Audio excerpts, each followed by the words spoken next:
আসসালামু আলাইকুম রহমতুল্লাহি ওয়া বারাকাতুহু। বন্ধুগণ, আজকে আমরা এই ভিডিওতে দেখব কোরআন এবং হাদিসের আলোকে হযরত মুহাম্মদ সাল্লাল্লাহু আলাইহি ওয়াসাল্লামের নামাজ আদায় করার পদ্ধতি। হযরত মুহাম্মদ সাল্লাল্লাহু আলাইহি ওয়াসাল্লাম বলেছেন, তোমরা সেভাবেই সালাত আদায় করো যেভাবে আমাকে আদায় করতে দেখেছো। দর্শক, আজকে আমরা দেখব এবং হাদিস সমূহ শুনব যে হযরত মুহাম্মদ সাল্লাল্লাহু আলাইহি ওয়াসাল্লাম কিভাবে নামাজ আদায় করতেন।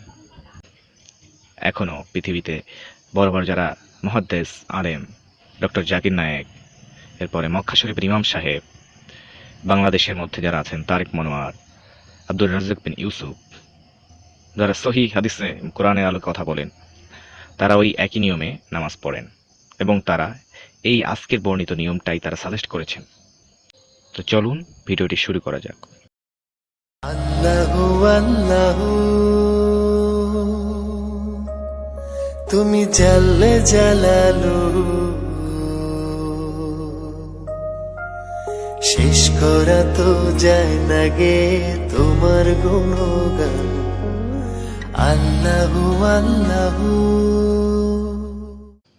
প্রথমেই সালাতের শুরুতে আমরা অনেকেই নিয়ত করে থাকি, নাওয়াইতু আন উসাল্লিয়া লিল্লাহি তাআলা, এবং বিভিন্ন নামাজের ক্ষেত্রে বিভিন্ন নিয়ত করে থাকি, কিন্তু এই নিয়ত করাটা কোনো হাদিসে নেই, এটি বিদআত।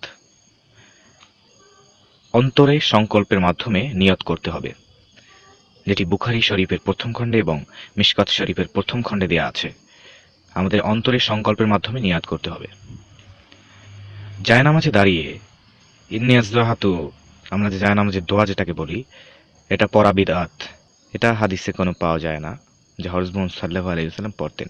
তবে সানা হিসেবে নিয়ত বাঁধার পর এই দোয়াটা পড়া যাবে, কারণ আমরা জানি সানা মোট ৩টি, তার মধ্যে ইন্নী আযরাহাতু এটি একটি সানা। তো আপনি চাইলে সানা হিসেবে হাত বাঁধার পরে এটি পড়তে পারেন। এরপরে কিবলামুখী হয়ে আল্লাহু আকবার বলে ২ হাত কাঁধ বা কানের লতি বরাবর উঠাতে হবে, কিন্তু কান স্পর্শ করতে হবে না। এটি বুখারী শরীফের ৭৩৫, মিশকাত শরীফের ৭৯০ এবং ৭৯৩ নম্বর হাদিসে দেয়া আছে। বন্ধুগণ, সবাইকে আরও একটু সতর্ক করে নিতে চাই যে আপনার কাছে হয়তো বা বুখারী শরীফের একটি হাদিস আছে, হাদিসের বই, যাতে আমার এই রেফারেন্সের সাথে আপনার বুখারী শরীফের সাথে হয়তো মেলেনি। এতে আসলে ভুল বলার কিছু নেই, কারণ বুখারী শরীফের অনেকগুলো আছে। সহিহ বুখারী তাওহীদ, সহিহ বুখারী ইফা, সহিহ মুসলিম ইফা, তারপরে সুনান আবু দাউদ তাহকৃত, তারপরে সুনান তিরমিজি ইফা, এরকম অনেক হাদিস আছে। সো আপনার কাছে যেই বুখারী শরীফটি আছে সেটার সাথে না মিললে এটা ভুল বলার কিছু নেই, আপনি সঠিকটাই খোঁজার চেষ্টা করবেন। এরপরে বাম হাতের উপরে ডান হাত রেখে বুকের উপর বাঁধতে হবে। আমরা অনেকে নাভির নিচে বাঁধি, তবে নাভির নিচে বাঁধাটা জয়ীফ হচ্ছে এটা, যেটা কোনো হাদিসে কোনো বর্ণনা পাওয়া যায় না বা কোনো প্রমাণ পাওয়া যায় না, এবং এটা যে আমাদের বুকের উপরে বাঁধতে হবে, বুকের উপরে মানে মোট কথা বুকের উপরে বাঁধতে হবে, অর্থাৎ নাভির উপর অংশে। এটা আবু দাউদে ৭৫৯ নম্বর হাদিস, বুখারী শরীফের ৭৪০ নম্বর হাদিসে দেয়া আছে। এরপরে জামাতের সাথে সালাত আদায় করতে কাতারের মাঝে পরস্পরের পায়ের সাথে পা, টাকনুর সাথে টাকনু এবং কাঁধের সাথে কাঁধ মিলিয়ে দাঁড়াতে হবে। দুইজন মুসল্লির মাঝে ফাঁকা রেখে দাঁড়ানো সুন্নত বিরোধী। এটা বুখারী শরীফের ৭২৫ এবং মিশকাত শরীফের ১১০২ নম্বর। সিজদার স্থান বা তার কাছাকাছি সীমার মধ্যে দৃষ্টি রাখতে হবে। এটা হাকিম শরীফের ১৭৬১ নম্বর হাদিস। সানা পাঠ করতে হবে,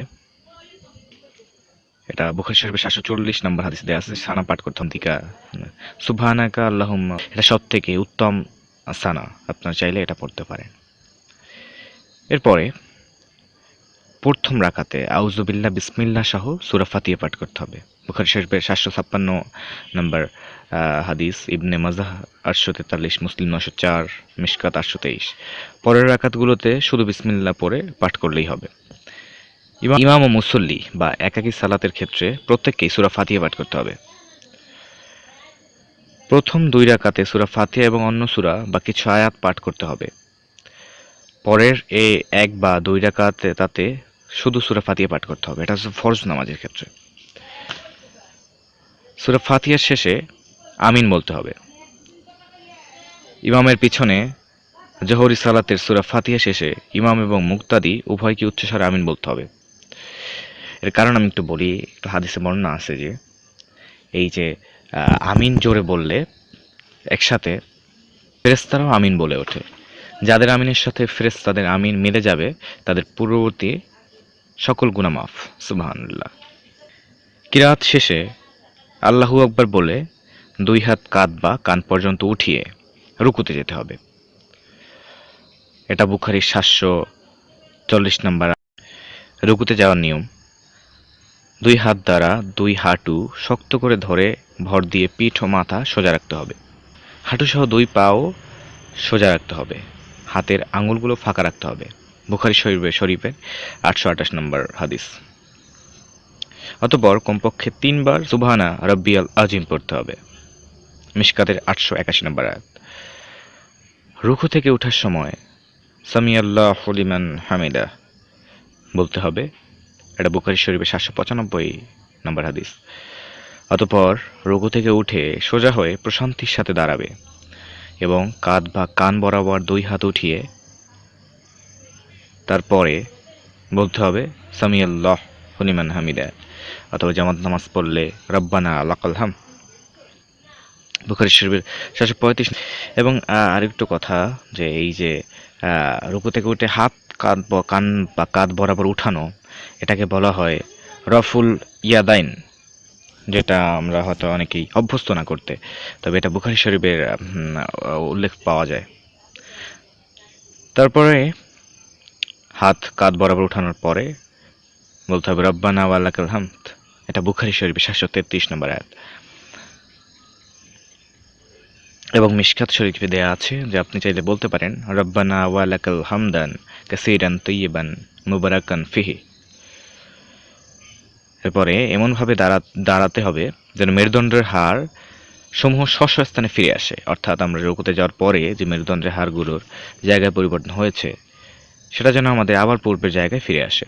এটা আছে বুখারী শরীফের 800 নম্বর হাদিসে। রাসূল সাল্লাল্লাহু আলাইহি ওয়াসাল্লামের রুকু থেকে উঠে দাঁড়ানো এবং 2 সিজদার মধ্যবর্তী বসার সময় প্রায় সমান হতো। অর্থাৎ রাসূল সাল্লাল্লাহু আলাইহি ওয়াসাল্লাম রুকু থেকে যতটুকু সোজা হয়ে দাঁড়িয়ে থাকতেন, ঠিক একটি সিজদা দেওয়ার পরে অন্য সিজদা দেওয়ার মাঝখানে অতটুকু সময় বসে থাকতেন। এটা বুখারী শরীফের 801 নম্বর হাদিস। তারপর আল্লাহু আকবার বলে 2 হাত এবং পরে 2 হাঁটু মাটিতে রেখে সিজদায় যেতে হবে। আমাদের সিজদায় যাওয়ার প্রথমে 2 হাত রাখতে হবে মাটিতে, তারপর 2 হাঁটু মাটিতে রেখে সিজদায় যেতে হবে। এটা আছে মিশকাত শরীফের 899 নম্বর এবং আবু দাউদের 840 নম্বর হাদিস। হাত দুটি কিবলামুখী করে মাথার 2 পাশে কাঁধ বরাবর রেখে হাতের আঙ্গুলগুলো মিলিয়ে রাখতে হবে। এটা আছে বুলগুম মারামে 297 নম্বরের হাদিস। কোনোই উঁচু রাখবে এবং বগল ফাঁকা রাখতে হবে। বুখারী শরীফের 807 নম্বর। সিজদা লম্বা হবে ও পিঠ সোজা থাকবে, যেন নিচ দিয়ে একটি বকরির বাচ্চা যাওয়ার মতো ফাঁকা থাকে। মিশকাত শরীফের 890 নম্বর হাদিস। 2 পা খাড়া করে একসাথে মিলিয়ে রাখতে হবে। মিশকাত শরীফের 893 নম্বর হাদিস। এ সময় আঙুলগুলো কিবলামুখী করে রাখতে হবে। বুখারী শরীফের 827 নম্বর হাদিস। এবং কমপক্ষে 3 বার সুবহানা রাব্বিয়াল আলা বলতে হবে। এটা ইবনু মাজাহ 888 নম্বর হাদিস। সিজদা থেকে উঠে বাম পায়ের পাতার উপর বসে ও ডান পায়ের পাতা খাড়া রাখতে হবে। এ সময় প্রশান্তির সাথে বসতে হবে। 2 সিজদার মাঝখানে বলতে হবে رب اغفر لي رب اغفر لي অর্থাৎ 2টি সিজদা দেওয়ার মাঝখানে যে সময়টি আমরা বসি ওই সময়টা আমাদের বলতে হবে রব্বিক ফিরলি রব্বিক ফিরলি। মিশকাত শরীফে 901 নম্বর হাদিসে এটি উল্লেখ আছে। তারপর আল্লাহু আকবার বলে দ্বিতীয় সিজদায় যেতে হবে এবং দোয়া পড়তে হবে। প্রথম ও তৃতীয় রাকাত শেষে দাঁড়ানোর সময় সিজদা থেকে উঠে শান্তভাবে বসতে হবে। তারপর মাটিতে 2 হাত রেখে ভর দিয়ে দাঁড়াতে হবে। এটা বুখারী শরীফ 823 নম্বর আয়াত। রাসূল সাল্লাল্লাহু আলাইহি সাল্লাম দ্বিতীয় সিজদা হতে মাথা উঠিয়ে সোজা হয়ে না বসে দাঁড়াতেন না। এটা বুখারী শরীফ 802 নম্বর আয়াত। অর্থাৎ আমাদের যখন দ্বিতীয় সিজদা সম্পূর্ণ করে আমরা দাঁড়াই, আমরা অনেকে সোজা দাঁড়িয়ে যাই, কিন্তু না, রাসূল সাল্লাল্লাহু আলাইহি সাল্লাম তিনি সোজা হয়ে বসে তারপরে দাঁড়াতেন। দ্বিতীয় রাকাত শেষের পরে বৈঠকে বসতে হবে। প্রথম বৈঠক হলে কেবল আত্তাহিয়াতু পড়তে হবে। মিশকাত শরীফের 791 নম্বর হাদিসে এটা দেয়া আছে। প্রথম বৈঠক শেষে সোজা হয়ে দাঁড়িয়ে কাঁধ বা কান বরাবর 2 হাত উঠিয়ে, অর্থাৎ আমরা যে আগেই বলেছিলাম রাফউল ইয়াদাইন করতে হবে। এটা বুখারী শরীফের 735 থেকে 739 নম্বর আয়াতে আছে। শেষ বৈঠক হলে আত্তাহিয়াতু, দুরূদ শরীফ, দোয়া মাসুরা এগুলো পড়তে হবে। এটা বুখারী শরীফের 835 নম্বর হাদিসে দেয়া আছে। প্রথম বৈঠকে বাম পায়ের পাতার উপর বসতে হবে। শেষ বৈঠকে ডান পায়ের তলা দিয়ে বাম পায়ের অগ্রভাগ বের করে নিতম্বের উপর বসতে হবে এবং পা খাড়া রেখে আঙুলগুলো কিবলামুখী রাখতে হবে। বুখারী শরীফের 828 নম্বর, মিশকাত শরীফ 792 নম্বর। বৈঠকে ডান হাতের বৃদ্ধাঙ্গুল মধ্যমা আঙ্গুলের পিঠে রেখে মুষ্টিবদ্ধ করে, অর্থাৎ হাতটি মুষ্টিবদ্ধ করে শাহাদাত আঙ্গুল দ্বারা সালাম ফিরানোর আগ পর্যন্ত কিবলামুখী ইশারা করে রাখতে হবে এবং মানে হালকা উপর নিচ করতে হবে, নাড়াতে হবে। এটা অনেকগুলো হাদিস আছে। মুসলিম শরীফের 1194 থেকে 98, মিশকাত শরীফের 906। আশহাদু আল্লা ইলাহা বলার সঙ্গে সঙ্গে শাহাদাত আঙ্গুল উঠিয়ে আবার ইল্লাল্লাহু বলে টুপ করে নামিয়ে ফেলার কোনো দলিল পাওয়া যায়নি কোনো হাদিসে। এ সময় শাহাদাত আঙ্গুলের দিকে দৃষ্টি রাখতে হবে। এটা আছে নাসাইয়ের 1275 নম্বর হাদিসে। তারপর আসসালামু আলাইকুম ওয়া রাহমাতুল্লাহ বলে ডানে এবং বামে সালাম ফিরাতে হবে। বুখারী শরীফের 834 নম্বর হাদিসে। সালাম ফিরিয়ে প্রথমে একবার আল্লাহু আকবার এবং 3 বার আস্তাগফিরুল্লাহ বলতে হবে। এটা বলতে হবে সরবে এবং হাদিসে বর্ণিত মাসনুন দুআসমূহ পাঠ করতে হবে।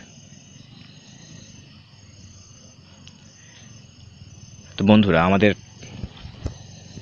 কোরআন এবং হাদিসের আলোকে আমরা নামাজের সঠিক নিয়ম এবং আকৃতি দেখলাম, যেভাবে হযরত মুহাম্মদ সাল্লাল্লাহু আলাইহি ওয়াসাল্লাম নামাজ আদায় করতেন। আল্লাহু আল্লাহু